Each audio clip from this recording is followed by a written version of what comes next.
Assalamualaikum warahmatullahi wabarakatuh. Yang terhormat Ibu Dia Ayu Susanti, SEMACCAK, dan teman-teman semua yang saya sayangi. Kami dari kelompok 3 akan mempresentasikan bab 3, yaitu mengenai teori-teori etika. Sebelum ke pokok pembahasan, izinkan kami untuk memperkenalkan anggota kelompok kami. Yang pertama ada Deva Mary Kristiana dengan NIM 2021-12041. Yang kedua Anissa Adriani dengan NIM 2021-12042. Dan dengan saya sendiri Ana Mirfatunima dengan NIM 2021-12043. Di sini ada 5 pokok pembahasannya yang akan kita bahas. Yang pertama ada etika absolut versus etika relatif. Yang kedua perkembangan perilaku moral. Yang ketiga beberapa teori etika. Yang keempat etika abad ke-20. Dan yang terakhir teori etika dan paradigma hakikat manusia. Selanjutnya akan dijelaskan oleh rekan saya. Materi yang pertama, kita akan membahas etika absolut versus etika relatif. Sampai saat ini masih terjadi perdebatan dan perbedaan pandangan di antara para etikawan tentang apakah etika itu bersifat absolut atau bersifat relatif. Para penganut paham etika absolut meyakini bahwa ada prinsip-prinsip etika yang bersifat mutlak, di mana berlaku universal, kapanpun, dan dimanapun. Beberapa tokoh penganut paham etika absolut diantaranya ada Immanuel Kant dan James Rahels. Sedangkan sebaliknya, para penganut paham etika relatif meyakini bahwasanya prinsip atau nilai moral yang ada di masyarakat itu berbeda-beda untuk situasi yang berbeda pula. Sehingga para penganut etika relatif meyakini bahwasanya tidak ada prinsip atau nilai moral yang berlaku secara umum. Beberapa tokoh penganut etika relatif adalah Joseph Fletcher, di mana dia terkenal dengan teori etika situasionalnya. Ia menolak adanya norma-norma moral umum karena kewajiban moral itu selalu bergantung pada situasi konkret dan situasi konkret ini dalam kesehariannya tidak pernah sama. Materi yang selanjutnya ada perkembangan perilaku moral. Sebelum membahas terkait perkembangan perilaku moral, ada beberapa definisi yang harus dipahami terlebih dahulu. Yang pertama ada perilaku moral atau moral behavior, yaitu perilaku yang mengikuti kode moral kelompok masyarakat tertentu. Moral dalam hal ini berarti adat kebiasaan atau tradisi. Jadi perilaku bermoral di sini adalah perilaku yang mana mengikuti aturan moral yang ada di kelompok masyarakat tertentu. Yang kedua ada perilaku tidak bermoral atau immoral behavior, yaitu perilaku yang tidak mematuhi harapan kelompok sosial tersebut. Kalau tadi perilaku moral itu dia mematuhi kode moral atau aturan moral dari kelompok masyarakat tertentu sebagai hasil dari kebiasaan yang muncul atau tradisi yang muncul dari masyarakat tertentu, maka perilaku tidak bermoral yaitu perilaku tidak mematuhi aturan tradisi atau kebiasaan yang ada di kelompok sosial tersebut. Yang ketiga, perilaku di luar kesadaran moral atau unmoral behavior, yaitu perilaku yang menyimpang dari harapan kelompok sosial yang lebih disebabkan oleh ketidakmampuan dalam mematuhi harapan kelompok sosial. Contoh dari perilaku di luar kesadaran moral itu adalah perilaku anak balita, di mana perilaku anak balita ini nanti termasuk dalam kategori perilaku di luar kesadaran moral. Karena anak balita belum mampu mematuhi harapan kelompok sosial tertentu. Jadi di luar kesadaran moralnya, dia belum mampu untuk memahami terkait dengan tradisi atau aturan atau harapan dari kelompok sosial masyarakat tertentu. Yang keempat, ada perkembangan moral atau moral development, yaitu perkembangan moral bergantung pada perkembangan intelektual. Jadi perkembangan moral itu ada hubungannya dengan tahapan-tahapan dari perkembangan intelektual dalam diri seseorang. Berdasarkan asumsi tersebut, Kohlberg mengemukakan 3 tahap perkembangan moral yang dihubungkan dengan pertumbuhan atau usia anak, di mana ketiga tahap tersebut antara lain yang pertama prekonvensional, yang kedua konvensional, yang ketiga post konvensional. Dan untuk masing-masing tahap ini masih dibagi lagi menjadi 2 subtahap, sehingga secara keseluruhan itu ada 6 tahapan perkembangan moral. Tingkat yang pertama prekonvensional, usia 0 sampai kurang lebih 10 tahun. Tingkat yang kedua konvensional, usia 10 sampai 13 tahun. Tingkat yang ketiga postkonvensional, usia lebih dari 13 tahun. Kemudian dari tingkat tadi dibagi lagi menjadi 2 sublevel setiap tingkatnya. Untuk tingkat yang pertama, prekonvensional, ada orientasi pada hukuman dan orientasi pada hadiah. Sedangkan tingkat yang kedua, yaitu konvensional, dibagi lagi menjadi 2 sublevel. Ada orientasi anak baik dan orientasi otoritas. Kemudian tingkat yang ketiga untuk post konvensional juga dibagi lagi menjadi 2, ada orientasi kontrak sosial dan orientasi prinsip etika.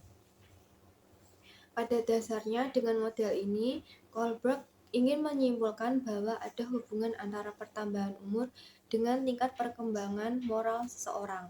Jadi pada usia dini kesadaran moral seseorang itu belum berkembang, di mana setiap tindakannya itu akan didasarkan atas kepentingan diri sendiri atau self-interest, sehingga yang dapat mengontrol atau membatasi tindakannya itu adalah faktor-faktor eksternal atau kekuatan di luar dirinya, di mana makin bertambah usia seseorang diharapkan makin meningkat pula kesadaran moralnya. Artinya bahwa kecenderungan setiap tindakan itu akan lebih banyak dikendalikan oleh faktor-faktor internal atau prinsip kesadaran etika dalam dirinya atau self-control. Jadi pada usia dini akan lebih mementingkan pada diri sendiri atau self-interest, dan diharapkan dengan bertambahnya perkembangan intelektual seseorang diharapkan juga akan meningkatkan perkembangan moralnya. Kode etik atau prinsip-prinsip etika lain itu akan lebih mudah diimplementasikan dalam suatu masyarakat yang mana kesadaran moralnya itu lebih mencapai tingkat tinggi, yaitu tingkat ketiga. Namun dalam praktiknya sekarang ini bisa kita lihat bahwasanya pertambahan usia seseorang itu tidak serta-merta diikuti dengan pertumbuhan tingkat kesadaran moralnya. Selanjutnya beberapa teori etika. Yang pertama, egoisme. Russell memperkenalkan 2 konsep yang berhubungan dengan egoisme, yaitu egoisme psikologi dan egoisme etis. Egoisme psikologi adalah suatu teori yang menjelaskan bahwa semua tindakan manusia dimotivasi oleh kepentingan berkutat diri. Sedangkan egoisme etis adalah suatu teori yang menjelaskan bahwa tindakan yang dilandasi oleh kepentingan diri sendiri. Selanjutnya, utilitarianisme. Menurut teori utilitarianisme, suatu tindakan yang dikatakan baik jika membawa manfaat bagi sebanyak mungkin anggota masyarakat. Pada paham dapat diringkas sebagai berikut. Yang pertama, tindakan harus dinilai benar atau salah hanya dari konsekuensinya, akibat, tujuan, atau hasilnya. Yang kedua, dalam mengukur akibat dari suatu tindakan, satu-satunya parameter yang penting adalah jumlah kebahagiaan atau jumlah ketidakbahagiaan. Yang ketiga, kesejahteraan setiap orang sama pentingnya. Selanjutnya, deontologi. Istilah deontologi berasal dari kata Yunani deon yang berarti kewajiban. Pendekatan deontologi sudah diterima dalam konteks agama, sekarang merupakan salah satu etika yang terpenting. Ada 3 prinsip yang dipenuhi. 1. Supaya tindakan punya nilai moral. Tindakan ini harus dijalankan berdasarkan kewajiban. 2. Nilai moral dari tindakan ini tidak tergantung pada tercapainya dari tindakan itu, melainkan tergantungnya pada kemauan baik yang mendorong seseorang untuk melakukan tindakan.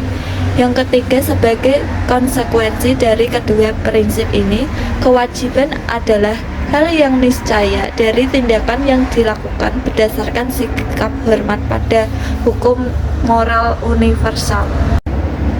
Selanjutnya, teori hak. Menurut teori hak, suatu tindakan atau perbuatan dianggap baik bila perbuatan atau tindakan tersebut sesuai dengan hak asasi manusia.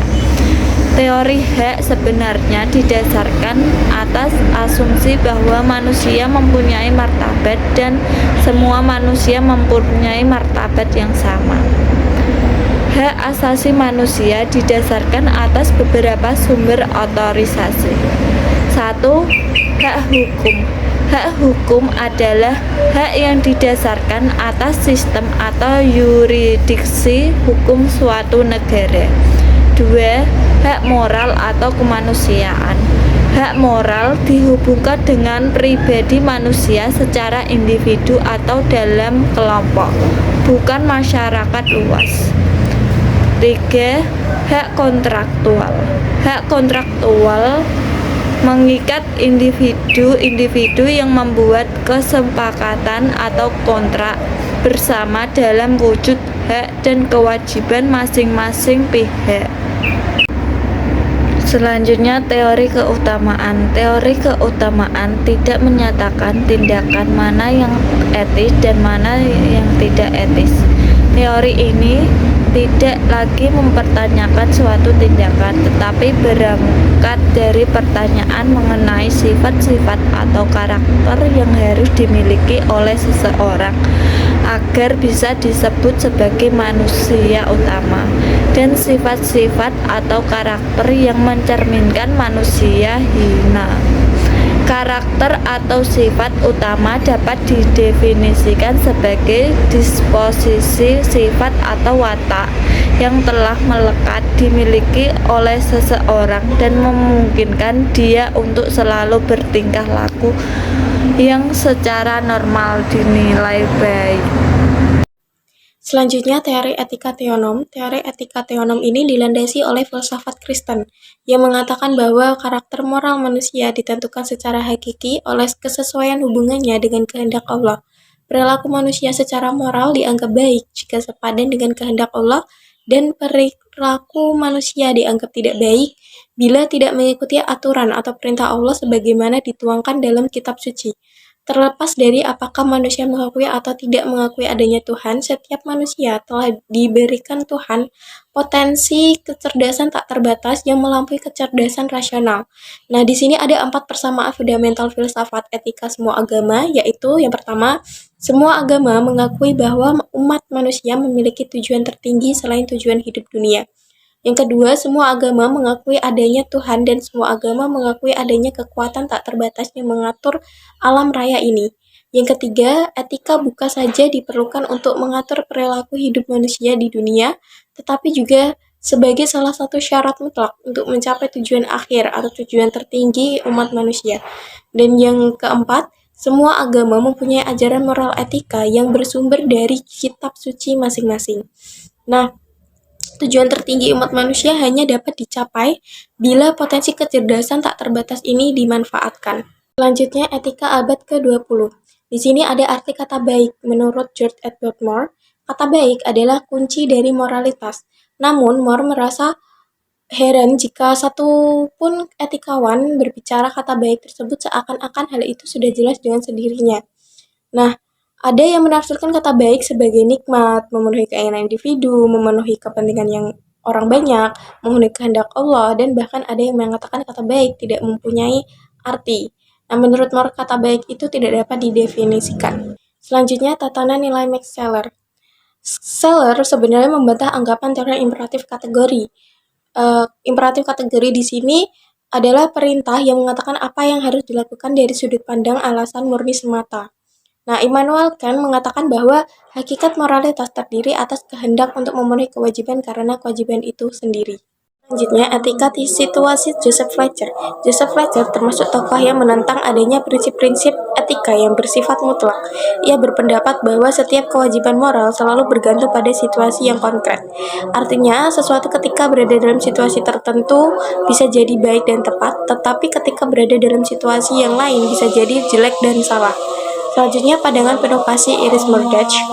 Menurut Mordach, yang khas dari teori-teori etika pasca Kant adalah bahwa nilai-nilai moral dibuang dari dunia nyata. Teori Mordach mengatakan bahwa bukan kemampuan otonom yang menciptakan nilai, melainkan kemampuan untuk melihat dengan penuh kasih dan adil. Artinya, hanya pandangan yang adil dan penuh kasih yang menghasilkan pengertian yang betul-betul benar.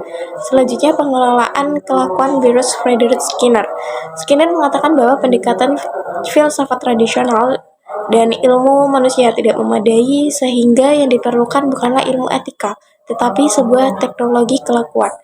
Artinya, kita dapat merekayasa kondisi-kondisi kehidupan seseorang, maka kita dapat merekayasa kelakuannya. Selanjutnya, prinsip tanggung jawab Hans Jonas. Jonas menekankan pentingnya dirancang etika baru yang berfokus pada tanggung jawab. Intinya adalah kewajiban manusia untuk bertanggung jawab atas keutuhan umat manusia di masa depan. Selanjutnya, kegagalan etika pencerahan Alasdair MacIntyre. Etika pencerahan telah gagal karena pencerahan atas nama rasionalitas justru telah membuang apa yang menjadi dasar rasionalitas setiap ajaran moral, yaitu pandangan teleologis tentang manusia. Selanjutnya, teori etika dan hubungannya dengan paradigma hakikat manusia dan kecerdasan. Teori yang pertama, egoisme. Paradigma penalaran teorinya adalah tujuan dari tindakan, kriteria etisnya memenuhi kepentingan pribadi, tujuan hidupnya kenikmatan dunia secara individu, hakikat manusia dan kecerdasannya, hakikat tidak utuh, contohnya PQ dan IQ. Teori yang kedua, utilitarianisme.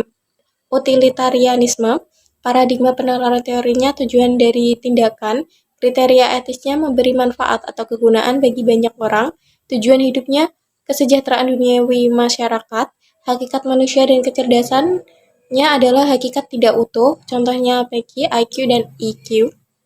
Teori yang ketiga, deontologi Kant.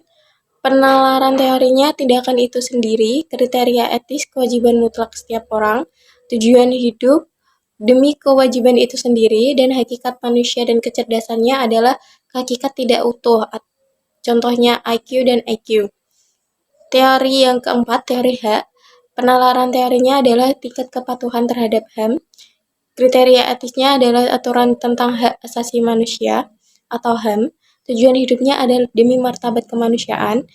Hakikat manusia dan kecerdasannya adalah hakikat tidak utuh atau IQ. Teori yang kelima, teori keutamaan. Penalaran teorinya ada disposisi karakter. Kriteria etisnya karakter positif negatif individu. Tujuan hidupnya adalah kebahagiaan duniawi dan mental atau psikologis. Hakikat manusia dan kecerdasannya adalah hakikat tidak utuh atau acute EQ. Teori yang terakhir adalah teori teonom. Penalaran teorinya adalah disposisi karakter dan tingkat keimanan. Kriteria etis, karakter mulia dan mematuhi kitab suci agama masing-masing individu dan masyarakat. Tujuan hidupnya kebahagiaan rohani, contohnya surgawi, akhirat, moksa, nirmala, mental, dan duniawi. Hakikat manusia dan kecerdasannya adalah hakikat utuh, contohnya PQ, IQ, EQ, SQ. Selanjutnya, tantangan ke depan etika sebagai ilmu. Etika sebagai ajaran moral telah menjadi bagian tak terpisahkan dari semua agama sejak agama itu hadir. Namun sebagai ilmu, etika masih kalah mapan bila dibandingkan dengan ilmu-ilmu lainnya seperti ilmu fisika, ilmu ekonomi, dan lain-lain. Nah, ilmu etika ke depan hendaknya didasarkan atas paradigma manusia utuh, yaitu suatu pola pikir yang mengutamakan integrasi dan keseimbangannya pada yang pertama pertumbuhan PQ, IQ, EQ, dan SQ. Yang kedua, kepentingan individu, kepentingan masyarakat, dan kepentingan Tuhan. Yang ketiga, keseimbangan tujuan lahiriah atau duniawi dengan tujuan rohani ataupun spiritual. Nah, etika itu harus dimaknai sebagai pedoman perilaku menuju peningkatan semua kecerdasan dan kesadaran manusia secara utuh, yaitu pertumbuhan dan pemenuhan kebutuhan fisik atau PQ, kecerdasan intelektual atau IQ, kecerdasan sosial atau EQ, dan kecerdasan spiritual SQ. Selanjutnya yaitu dari uraian mengenai cara membangun manusia utuh yang telah dikemukakan, dapat disimpulkan bahwa sebenarnya semua teori etika yang pada awal kemunculannya bagaikan potongan-potongan terpisah dan berdiri sendiri ternyata dapat dipadukan karena sifatnya yang saling melengkapi. Nah, ini merupakan inti dari hakikat manusia utuh adalah keseimbangan yang bisa diringkas sebagai berikut. Yang pertama, keseimbangan antara hak atau teori hak dan kewajiban teori deontologi. Yang kedua, keseimbangan tujuan duniawi atau teori teleologi dan rohani atau teori teonom. Yang ketiga, keseimbangan antara kepentingan individu atau teori egoisme dan kepentingan masyarakat atau teori utilitarianisme. Yang keempat, gabungan ketiga butir di atas akan menentukan karakter seseorang atau teori keutamaan. Yang terakhir adalah hidup adalah suatu proses evolusi kesadaran. Sekian dari presentasi dari kelompok kami. Jika ada salah perkataan maupun perbuatan, mohon dimaafkan sebesar-besarnya. Terima kasih. Wassalamualaikum warahmatullahi wabarakatuh.